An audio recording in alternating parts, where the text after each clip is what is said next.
안녕하세요. 저는 올해로 결혼 15년 차에 이르는 주부입니다.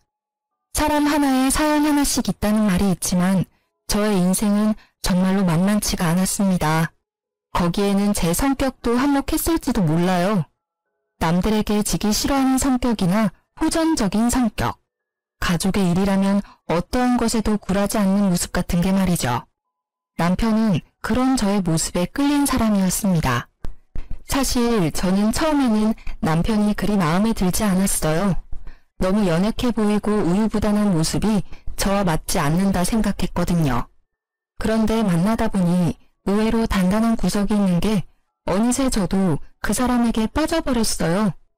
시부는 그런 저를 좋아해 주셨지만 글쎄요, 시모는 그런 저를 무척 싫어하셨습니다. 게다가 시모의 형제 간 차별이 저와 시모의 사이를 더 멀어지게 만들었죠. 그리고 시아주버님은 이혼을 2번이나 하고 결혼 전부터 제 남편에게 금전 요구를 빈번히 하던 사람이었습니다. 저는 몰랐지만 젊었을 적에는 사기로 감옥도 다녀왔다더군요. 남편은 그런 문제야 시아주버님 대신에 장남 노릇을 해야 했습니다. 그러나 그 노릇을 하면서도 남편과 저는 대접 한 번 받아본 적이 없었습니다. 그날은 제사가 있는 날이었습니다.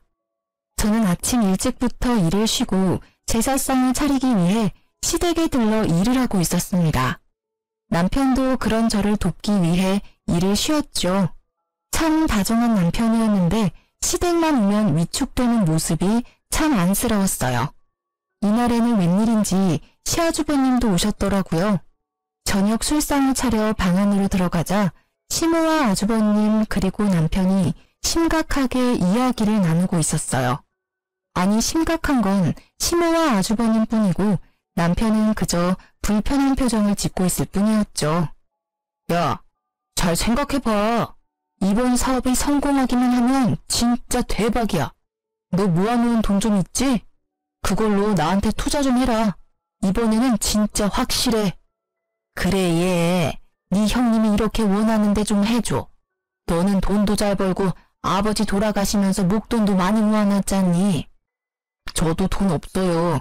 요새 경기가 안 좋아서 잘 벌지도 못해요. 그리고 얼마 전에 전셋집 들어가느라 돈 다 썼고 와이프 뱃속에 애도 있는데 돈을 함부로 쓰는 건 좀... 얘는 누가 보면 우리가 네 돈 뺏으려는 것처럼 보이겠다. 그냥 달라는 게 아니라 빌려주라는 거지. 넌 어떻게 이렇게 냉정하니? 형이 이렇게 간곡하게 말하는데도 어떻게 이렇게 딱 잘라? 어머니, 정말 저도 돈이 없어요. 그리고 어머니는 모르시나 본데 형이 저번에 제 돈 빌려갔어요. 그것도 아직 안 갚았잖아, 형. 이번에는 진짜로 안 돼. 아, 누가 안 갚는데? 갚아줄 거야. 이번 투자만 제대로 성공하면 2배, 아니 3배로 돌려준다니까. 그 전에 빌린 것까지 싹 다 갚아줄 수 있다니까. 형, 제발 그만 좀 해. 나 진짜 힘들어. 이게 도대체 몇 번째야? 또 시작인가 싶어 슬슬 남편을 도우려는 때에 시모의 뜬금없는 말이 튀어나왔습니다. 잠깐만, 이렇게 하는 건 어떠니?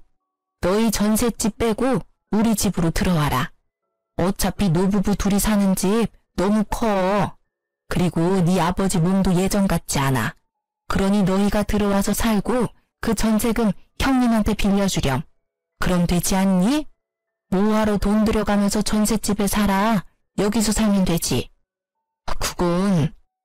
남편은 두 사람의 현란한 말솜씨에 놀아나고 있었습니다. 옴짝달싹 못하고 눈살을 찌푸리고 있는 남편 대신 제가 나섰습니다. 그건 절대 안 돼요, 어머님. 전세를 빼라뇨? 너는 빠지렴. 이 이야기에 네가 나설 곳은 없어. 아니요, 제가 나서야죠. 돈 빌려주는 사람 와이프인데 왜 제가 나서질 못해요? 게다가 그 전세금이 남편 돈만 있다고 생각하시는 건 아니죠? 제 돈도 남편 돈만큼 들어갔어요. 정말 못 배운 티가 이런 데서 나는 법이지. 어른들 말하는데 끼어들어서는... 네, 저 못 배웠어요. 그렇지만 싫다는 사람한테 억지로 돈 내놓으라고 하는 게 강도짓이라는 건 잘 알아요. 뭐? 강도짓? 너 지금 내가 강도짓을 했다는 말이니? 네, 그게 강도가 아니면 뭐예요? 칼만 안 들었다 뿐이지 지금 두 분 모양새가 강도던데요. 두 분이서 돈을 원하시면 어머니 앞으로 된 번듯한 이 집을 담보로 대출을 받으시면 되잖아요. 왜 우리 남편한테 전셋집을 빼라 말라 하시는 거예요? 싫다는 사람한테. 말을 해도 정말. 예, 강도라니. 나는 네 남편의 엄마야. 이런 소리는 충분히 할 수 있어. 그리고 네 아주버님도 마찬가지로 혈연이니 당연히 요구할 수 있지. 세상 천지에 누가 이렇게 당당하게 돈을 빌려요? 돈을 빌리고 싶으면 머리를 숙여야 하는 거 아닌가요? 둘이서 거머리 마냥 붙어서는 아주 사람 하나 피를 뽑으려고 작정을 한 것처럼 보이는데요. 거머리? 아이고, 이런 여자를 며느리라고 들리다니 무식한 데다 어른 보기를 쉽게 생각하지를 않나. 어머님, 이런 며느리가 제사상 차례상 다 차리시는 거 아시죠? 제 남편은 누구와도 다르게 다정하고 마음씨가 착해서 저는 이혼할 이유가 없거든요. 솔직한 말로 두 번이나 이혼하고 제사상도 차리지 않는 장남보다야 둘째 아들이 더 낫지 않나요? 너 말 다 했니? 어떻게 아주버님 되는 사람한테 그런 막말을 할 수가 있어? 어머님, 그러면 앞으로 입이 늘어날 식구가 있는 사람한테 전세방 빼서 돈 빌려주라는 건 막말이 아니에요? 아니, 빌려줄 수 있어요. 이제까지 빌려간 돈 다 갚아주면요. 그런데 이제까지 빌려간 돈도 갚을 생각이 없잖아요. 그마저도 갚지 않는 사람한테 더 이상 누가 돈을 빌려줘요? 첫째가 일부러 그랬니? 사업하다 보면 실패할 때도 있고 마음대로 안 될 때도 있지. 아주 보자 하니까 시댁을 우습게 알고. 시모의 말에 저는 아주버님을 똑바로 보며 말했습니다. 그 정도쯤 되면 사업에 소질 없으신 거예요. 그러니까 그냥 빠져나오세요. 다른 사람 힘들게 하지 마시고요. 그리고 돈 빌려갈 생각하지 마시고 빌려간 거 갚을 생각이나 해주세요. 여보, 그만해. 뱃속에 아이도 있는데 흥분하지 말고. 흥분 안 하게 생겼어? 전세금을 빼서 아주버님 사업자금으로 주라는 게 있을 수 있는 일이야?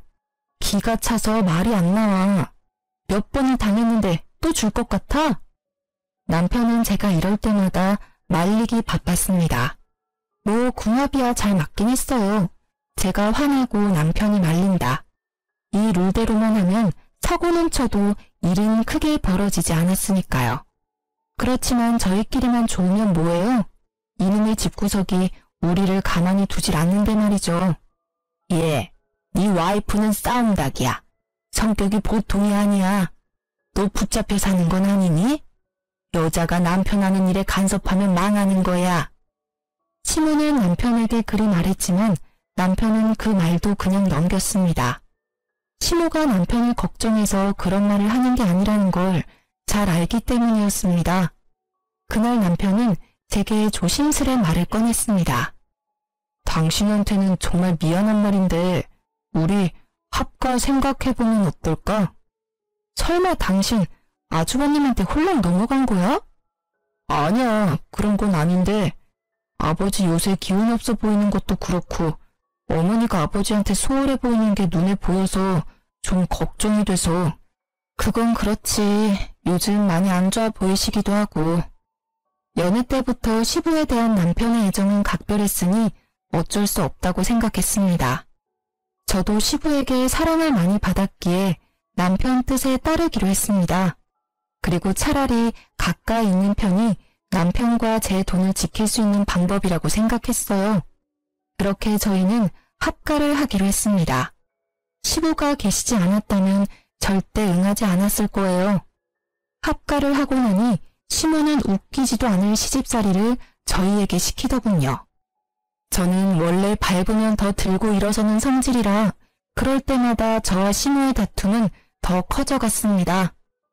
예, 오늘 반찬 좀 몇 가지 만들어놔라. 어제 제가 다 만들어놨는데요. 너희들만 입이니? 첫째 요새 혼자 살며 사업하느라 밥도 못 먹고 다닌다더라. 첫째한테 갖다 줄 거니까 정성스레 맛있게 만들어. 그 말에 화가 난 저는 가만히 있을 수 없었습니다. 어머님, 타지도 않은 본가 근처에 살고 계신 아주버님 반찬은 어머님이 만들어주세요. 떨어져 지내면서 어머님 손맛이 얼마나 그립겠어요? 매번 맛없다며 수저놓게 만드는 제 음식 말고 어머님 음식을 가져다 주시는 게 좋을 것 같아요. 뭐? 너 해주기 싫어서 그러지? 기가 막혀서.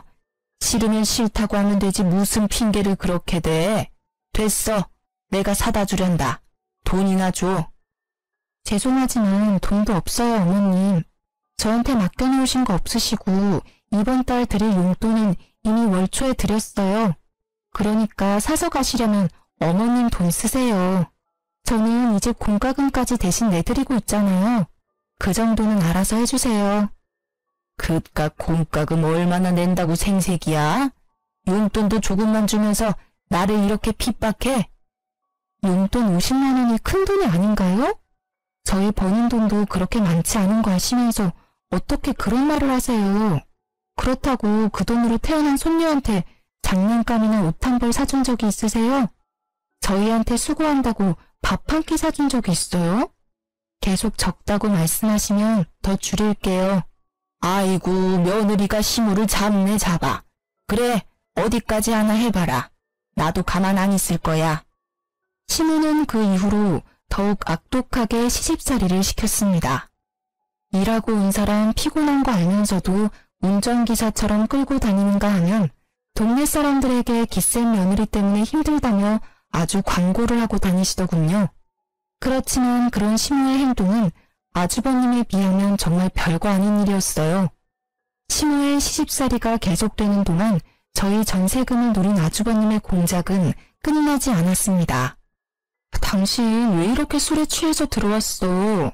술도 못 마시는 사람이 인사불성이 돼서는? 저는 남편의 모습에 의아한 마음뿐이었습니다. 다음날 잠에서 깬 남편에게 물었습니다. 어제는 술 왜 그렇게 많이 먹은 거야? 속상한 일이라도 있었어? 어제 형님이 찾아왔어. 불러낼 때는 돈 갚겠다는 식으로 이야기해서 나갔는데 도착하니 술을 엄청 먹이더라고. 그 뒤에 계속 내 카드로 비밀번호 뭐냐고 물어보는데 버티다가 결국 술 취해서 골아떨어졌지. 뭐?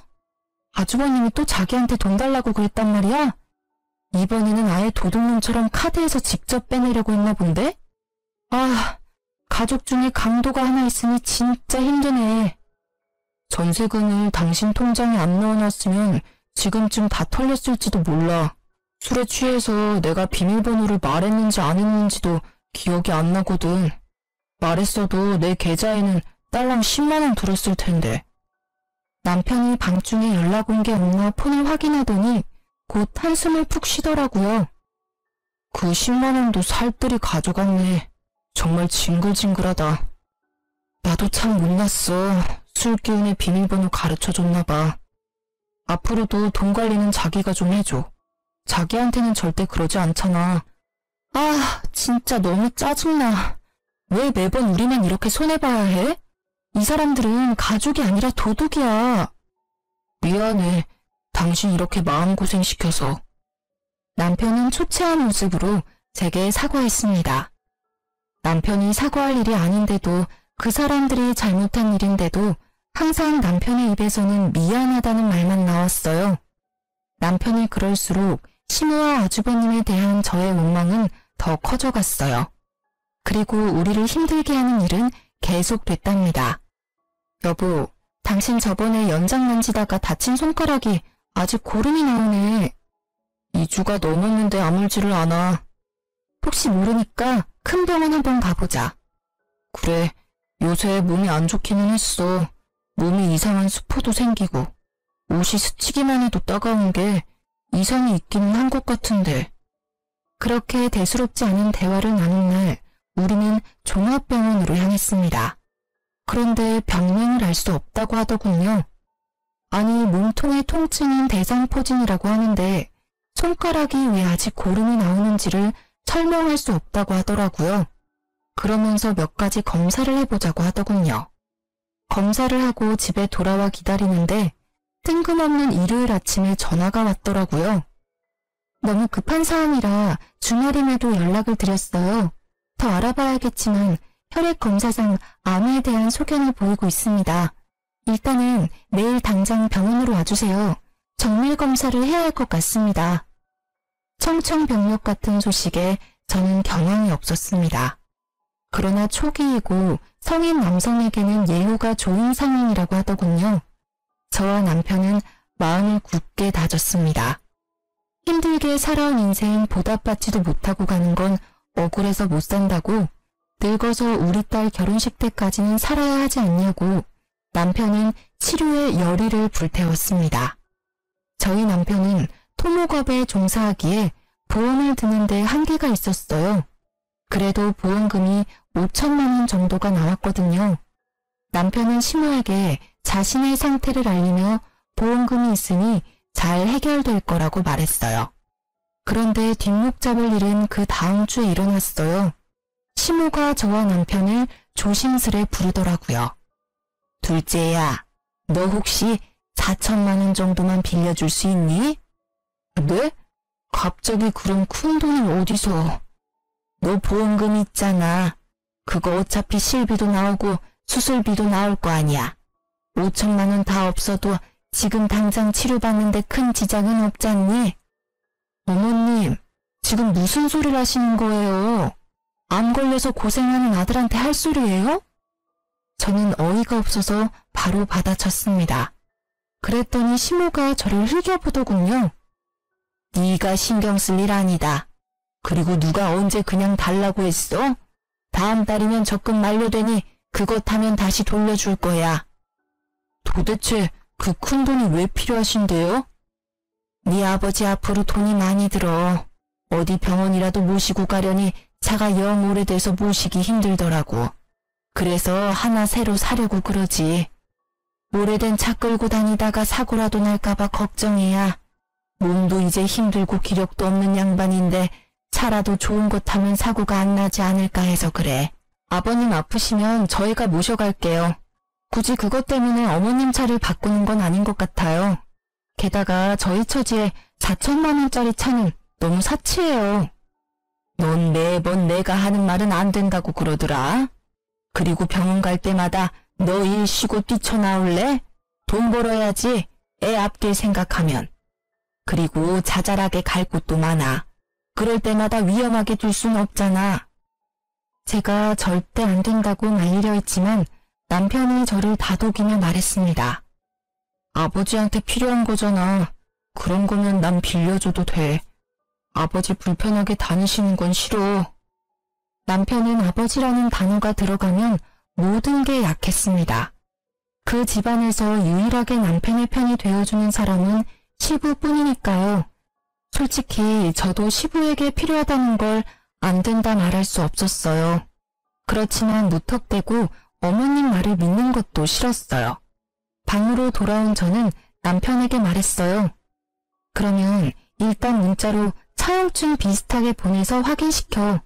내가 예전에 보니까 돈 떼인 거 받으려면 무조건 돈 빌려줬으니 갚겠다라는 문자 내역 같은 거 있어야 한대. 그렇게까지 할 필요 있을까?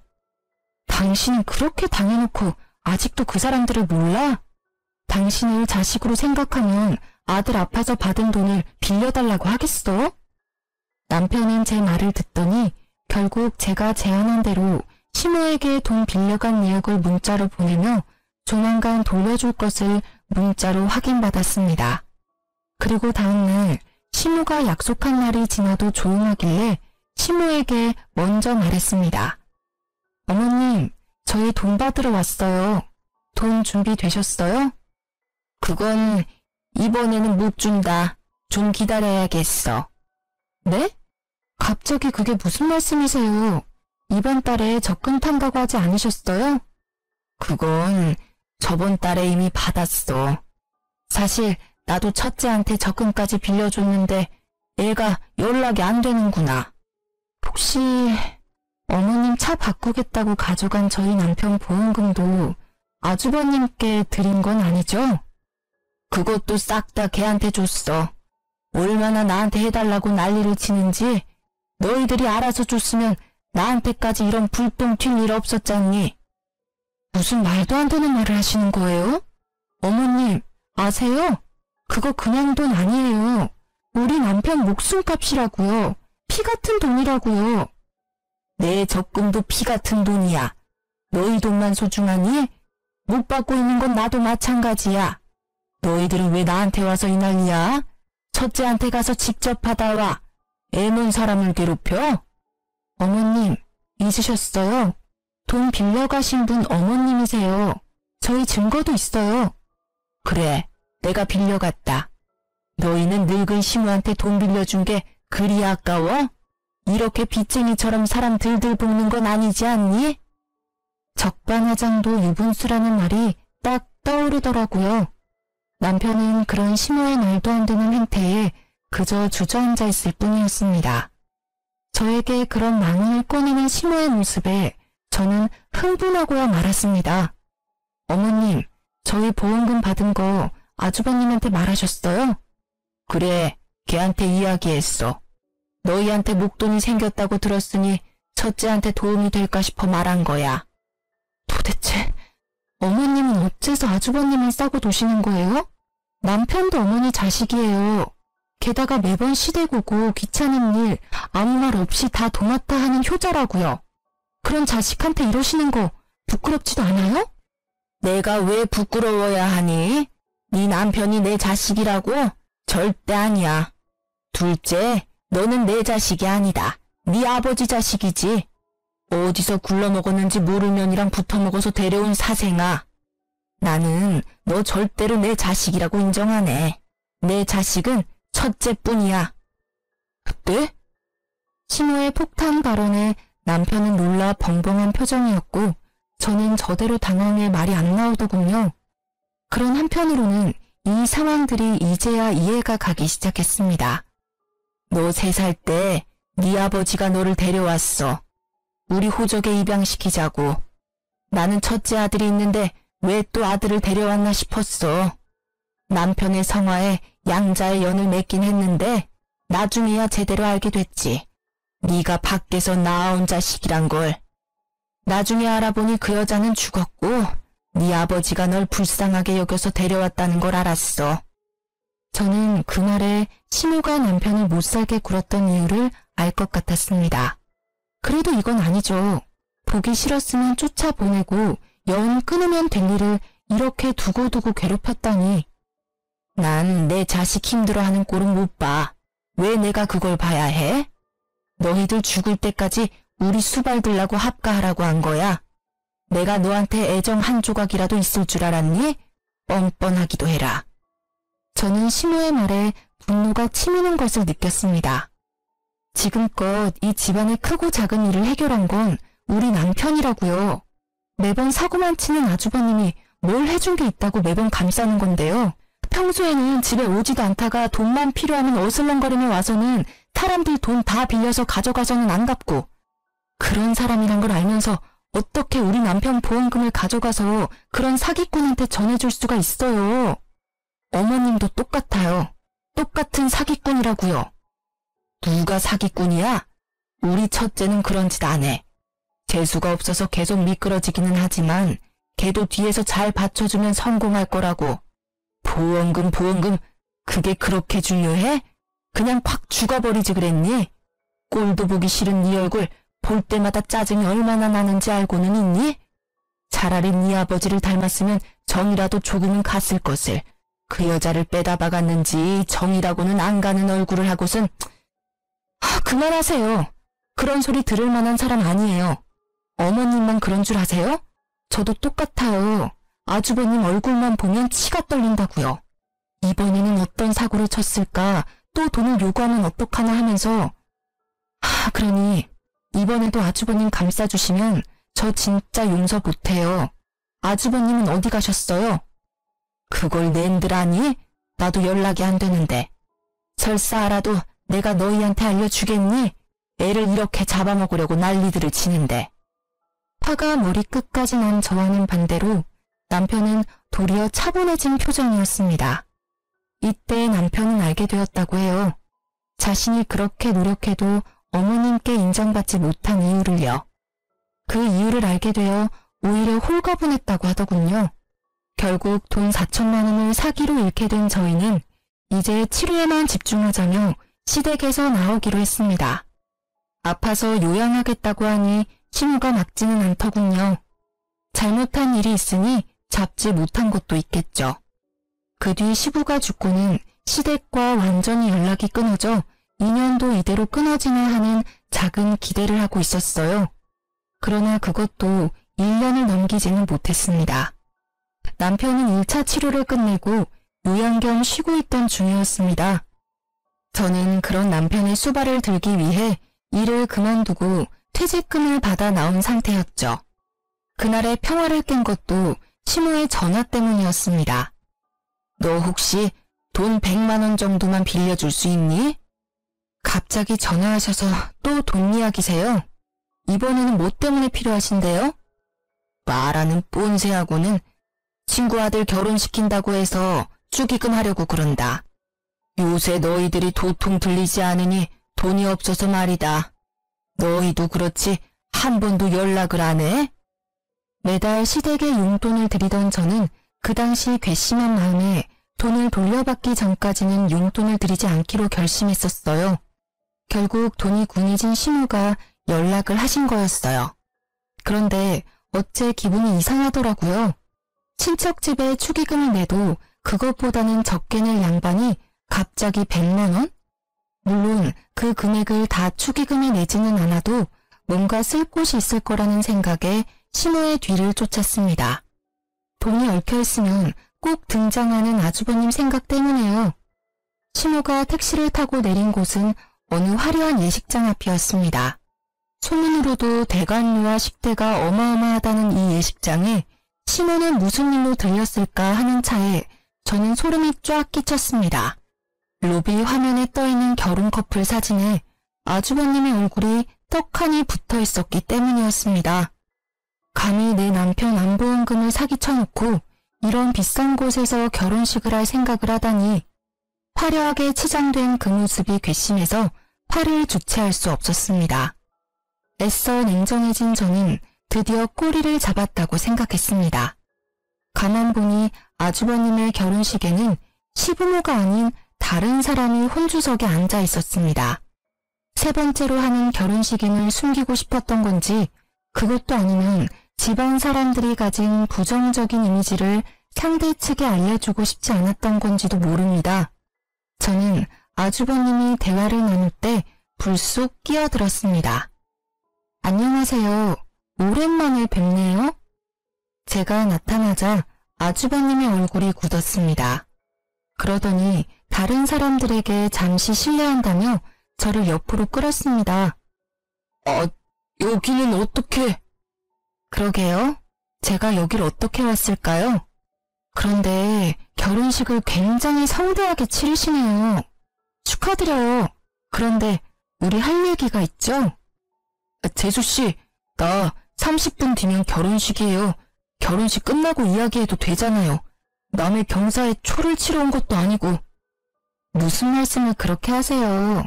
정 원하시면 저는 여기서 말씀드려도 괜찮아요. 하객 알바까지 쓴 것 같은데 정말로 괜찮으신 거 맞아요? 아내가 될 예비 신부님이 모든 걸 알아도? 알았어요. 잠시만요. 아주버님은 저를 데리고 호텔 객실이 있는 층으로 향했습니다. 사람이 없는 걸 확인한 아주버님이 먼저 소리치더군요. 도대체 왜 이러는 겁니까? 어떻게 성사시킨 결혼식인데 이렇게 행패를 부려요? 행패요? 동생 보험금 가지고 치르는 결혼식이면 저도 관여할 수 있죠. 어머님한테 받은 남편 보험금 어쨌어요? 내가 뭘 받았다고 그래요? 딱 잡아떼는 아주버님 모습에 저는 코웃음을 쳤습니다. 당신이 어머님 시켜서 우리 남편 보험금 강탈해 간 거 내가 모를 줄 알아요? 사람을 우습게 보는 것도 한두 번이지. 우리가 아무것도 안 하니까 쉬워 보이나 본데 남편은 몰라도 나는 아니에요. 막말로 지금 당장 이 결혼식 뒤집어 엎을 수도 있고 당신 같은 사기꾼 민낯 알려주는 건 일도 아니야. 뭐? 사기꾼? 나 니네 남편 형이야. 못하는 말이 없네. 내가 왜 사기꾼이야? 그 돈 돌려준다고 몇 번을 말했어. 그리고 어머니가 준 건 어머니 돈이라고 생각해서 받은 거였어. 그만 잡아떼세요. 어머님이 벌써 말씀하셨어요. 아주버님이 남편 보험금 필요하다고 했다면서요? 그러면서 어머님 시켜서 돈 가져가서는 안 돌려줬다던데요? 돈을 받은 건 사실이야. 인정할게. 그런데 여기 와서 이럴 건 아니잖아. 진정하고 우리 대화로 해결해보자고. 진정? 대화. 저기 아주버님, 저요. 세상 둥글게 살고 싶은 사람이에요. 누구는 화내고 싶어서네요. 예전부터 그랬잖아요. 매번 우리 남편한테 돈 빌리고 안 갚고 상습이잖아요.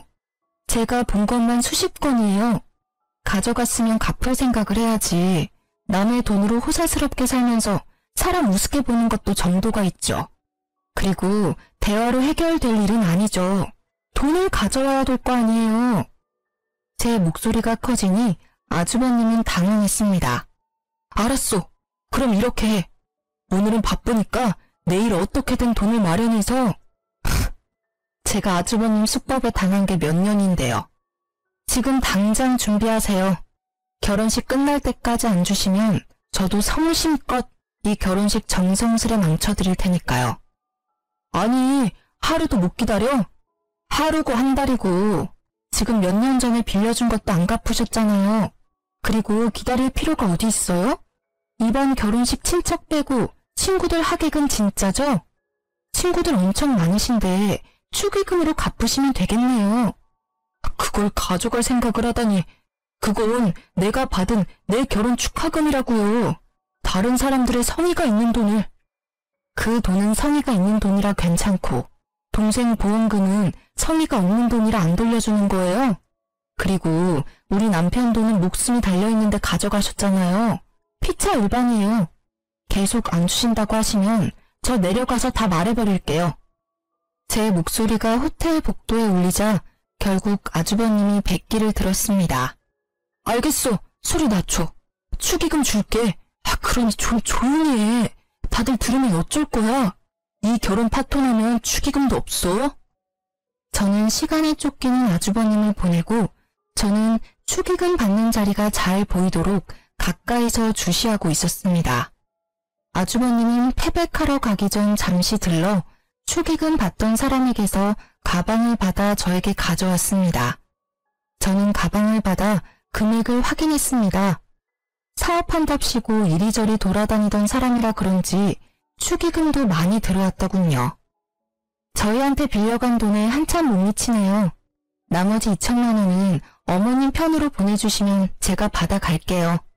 그리고 제 조건을 들어주면 앞서 빌려가신 돈은 탕감해 드릴게요. 이번에는 또 뭐야? 무슨 조건인데? 저와 남편에게 어떠한 금전 요구도 하지 마시고 어머님 통해서 돈 빌리는 것도 하지 마세요. 그리고 남처럼 지내요. 앞으로 아는 척 하지 마시고 이 조건 깨지면 빚쟁이처럼 남은 금액 받으러 따라다닐 거니까요. 생각보다 별거 아닌 조건이었다고 생각했는데 아주버님의 표정은 썩 좋지 않았습니다. 그 표정은 지갑을 강제로 뺏긴 억울함과 짜증이었어요. 그 얼굴을 보는 순간 저는 안도의 숨을 몰래 쉬었습니다. 2천만 원 잊지 마세요. 그거 안 주시면 어머님 앞으로 된 집으로 대출받아서 가져갈 거예요. 실질적으로 저희한테 돈 빌려간 사람은 어머니시거든요. 어머님한테 돌려받는 게 맞죠. 그럼 굳이 이 축의금을 가져가지 않아도 되잖아. 내가 어머니한테 드릴 테니.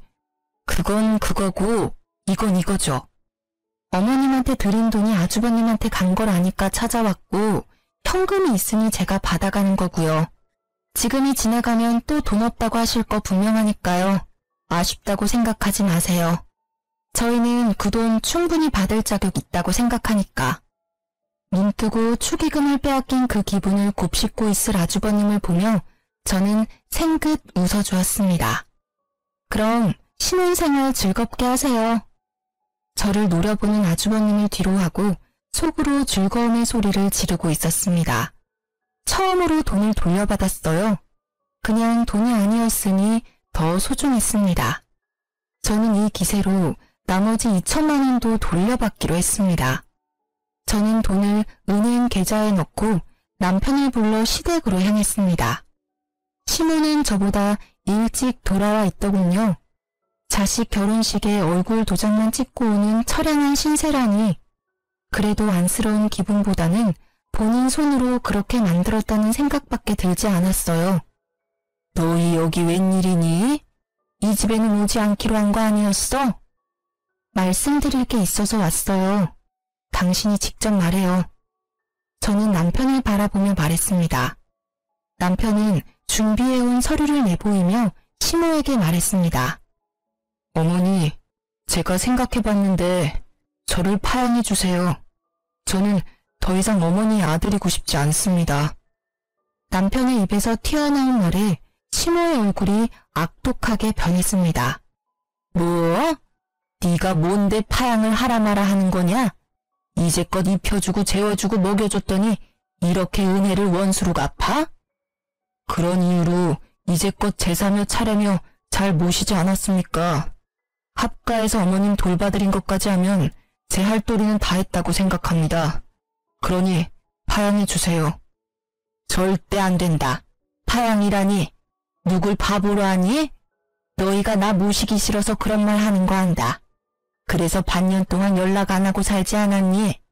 그 정도 시간이면 반성했을 거라 생각했는데 그게 아니라 딴 생각을 해? 이제 그만하세요, 어머님. 저희도 더 이상 어머님 모시고 살 여력이 안 돼요. 이도 병원 치료 중이라 일도 못하고 힘들다고요.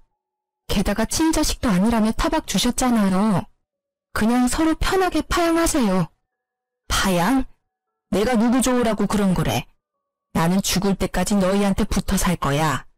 내가 죽을 곳이 네 집이라는 것만 알아둬라. 너는 내 자식은 아니지만 나를 돌봐야 할 이유가 있어. 천년의 자식을 거둬줬더니 그래서 죽을 때까지 저희에게 수발을 받으시겠다는 생각이세요? 그래, 내 자식 고생시키기는 싫으니 너한테 붙어 있어야지 어떡하니? 그럼 안 되겠네요. 어머님이 싫으시다면 재판으로 할까요? 이제껏 어머님이 남편이 제 핏줄이 아니라고 괴롭힌 것, 과도하게 금전 요구하신 것, 그런 것들이 다 증거가 되거든요. 저희는 뭐든 파양만 하면 되니까요. 나는 절대 허락 못한다. 너희는 절대로 이 집에서 못 나가. 나한테 신세진 값은 받아야지. 막무가내로 안 된다는 시모에게 저는 그분의 가장 큰 약점을 들이밀었습니다. 제가 얼마 전에 아주버님을 배웠어요. 결혼식장에서요. 벌써 몇 번째 결혼인지는 모르겠지만 여자 쪽 집안이 엄청 좋아 보이던데 어머님이 여기에 합의하지 않으면 저는 이 길로 아주버님 장인어른 댁으로 찾아갈 수밖에 없어요. 주소를 알아놨거든요. 마지막 말은 거짓이었지만 시모의 얼굴은 새파랗게 변했습니다. 명절에 와보지도 않고 집에 도움도 안 되는 장손이 뭐가 그리 좋아서 싸고 도는지 안 된다. 네 형은 건드리지 마. 이제 마음 잡고 잘 사는 애야. 왜 그 애를 건드리는 거야? 어머님께서 파양해 주시면 건드릴 필요도 없고 아예 만나지도 않을 거예요. 그 서류 작성하시면 우리와는 남이니까 서로 얼굴 마주칠 필요도 없어요. 아니면 제가 그 집에 찾아가서 어머님이 아주버님 친모이고 외방 자식인 둘째 아들 피 같은 보험금 사기쳐서 가져갔다고 말할 거예요. 악에 바친 제 말에 결국 무너진 건 시모였습니다. 그 애는 건드리지 말라며 저희를 노려보며 합의서를 작성해 주더군요. 저희는 드디어 남이 되는 첫 발을 디디게 됐습니다. 그리고 저는 상쾌한 시모에게 마지막 결정타를 날렸습니다. 그리고 그 결혼식에서 아주버님이 가져가신 돈 4천 중에 2천은 돌려받았어요. 나머지 2천은 어머님께 돌려받으려고요. 잘 아시겠지만 저희는 아주버님한테 빌려드린 게 아니라 어머님한테 빌려드렸잖아요. 빠른 시일 내에 갚아주세요. 돈 없다. 나도 너희랑 똑같이 첫째한테 다 털어넣었어. 그러면 이 집이라도 팔아서 갚으시면 되겠네요. 그리고 아주버님 댁으로 들어가시면 딱 좋고요. 그걸 말이라고 하니? 왜 내 새끼가 그 고생을 해야 해? 그러니까요. 우리 남편한테 잘해주셨으면 끝까지 모시고 살았을 텐데. 이제 남이라 그럴 수도 없겠네요. 어쨌든 2천만 원은 빨리 갚아주세요. 안 갚으면 아주버님한테 갚으라고 할 테니까요. 결국 파양 합의서에 사인한 시모는 며칠 뒤 2천만 원을 보내왔습니다. 어떻게 구한 돈인지 알 수 없었으나 그 돈을 받고 얼마나 마음이 놓이는지 남편 치료에 집중할 수 있어서 다행이라는 생각만 들었어요. 그렇게 저희와 시댁 인연은 모두 끊어졌습니다. 남편은 몸 상태가 좋아지고 있었고 아이도 잘 크고 있어요. 한번 시모가 저희를 찾아온 적이 있었어요. 시모의 남동생, 그러니까 남편의 전 외삼촌이 저희에게 시모를 데려왔더라고요. 알고 보니 아주버님이 시모의 땅 문서를 가지고 가 몰래 팔았고 시모는 그것도 모르고 집에 있다가 그 집을 산 사람들에 의해 쫓겨났다고 하더군요. 그래서 너희가 네 모친을 받아주면 안 되겠니? 죄송합니다. 이제 법적으로 저와 관련 없는 분이세요. 제가 모실 이유 없습니다. 여기서 이럴 게 아니라 형님께 모시고 가세요. 어머님이 그리 아끼셨으니 잘 모실 겁니다. 봐라, 이 악독한 것들. 길러준 은혜도 모르는 이 망할 년놈들. 내 자식으로 키워줬더니 이렇게 은혜를 원수로 갚아? 어머님, 말씀은 똑바로 하셔야죠. 은혜를 원수로 갚은 건 어머님이세요. 그러게 차별하지 말고 잘 키워줬으면 지금쯤 저희 남편이 어머님께 잘했겠죠. 장인 장모한테도 그리 살뜰하게 대하는 이 착한 아들을 어떻게 그렇게 모질게 굴어서 정을 떼게 만들어요? 당신 그만해. 어쨌든 외삼촌, 다시 한번 말씀드리지만 저희는 못 모셔요. 헛걸음하시게 한 것 같아 죄송하지만 형님께 가보시는 게 좋을 것 같습니다. 끊어내는 남편 말에 외삼촌이 머뭇거리며 말했습니다. 너의 형님은 얼마 전에 사기죄로 감옥 들어갔단다. 나도 자세히는 모르는데 그 결혼한 여자 집안에서 사기를 쳤다고 하더라고. 누님도 그놈이 친 사기에 빚쟁이들이 찾아와 난리치는 바람에 고생 좀 했다. 넌 그런 얘기를 뭐하러 해? 누님, 이제 그만 좀 하세요. 땅 문서 갖고 도망친 놈 뭐하러 두둔하시는 거예요? 마음을 곱게 쓰셨으면 말년에 이 고생은 안 하셨을 텐데. 남이사, 마음을 곱게 쓰든 못생기게 쓰든 그게 너랑 뭔 상관이야? 상관이 왜 없어요? 얘들까지 안 받아주면 누님을 제가 모셔야 한다고요. 저희는 그렇게 할 수 있는 상황도 아니고 어째서 제 자식들한테 고모까지 모시라고 해야 하냐고요. 왜 네가 모셔? 나 여기에 두고 가라. 죽더라도 여기서 죽어버릴라니까. 제발 좀 그만하세요. 자식을 어떻게 키웠으면 늙은 놈 혼자 사는 집을 몰래 팔아버릴 수가 있어요? 제 엄마 무시하고 혼주석에 알바를 올릴 생각을 하냐고요. 사기치고 나서 누님한테 다 뒤집어 씌우는 그런 몸팽이에요. 누님, 제발 정신 좀 차려요. 친자식이 저런 짓 한 거면 이미 폐륜이나 마찬가지라고요. 그래도 내 자식이야. 내 핏줄이라고. 그놈이 그런 짓을 했어도 나는 후회하면 안 된다. 그러면 그년한테 지고 마는 거야. 외삼촌에게 한 소리 들은 시모가 되려 화를 내자 외삼촌이 한숨을 푹 쉬며 고개를 절레절레 흔들었습니다. 이후 어쩔 수 없이 외삼촌이 시모를 모시고 갔습니다. 저희는 두 사람이 나가시고 가슴을 쓸어내렸습니다. 만약 파양을 하지 않았다면 아주버님의 사기에 대한 여파가 우리에게까지 미쳤을지도 모른다는 생각을 했거든요. 나중에 외삼촌이 시모를 요양원에 모셨다고 하더군요. 그렇게 진짜로 저희와 시모의 연은 끊어졌습니다. 적고 보니 정말 파란만장한 일들의 연속이네요. 남편은 병마를 딛고 지금은 일도 다시 시작하며 잘 지내고 있습니다. 저도 강도 같은 시댁 걱정을 하지 않으니 생활이 여유로워졌어요. 우리 가정을 지킬 수 있어 다행이라고 생각합니다. 세상에 나쁜 놈이 없는 사람 등쳐먹는 사기꾼이라고 그런 사람들은 인연을 끊는 게 답인 것 같아요. 긴 사연을 들어주신 분들에게 감사의 마음을 드리고 싶네요.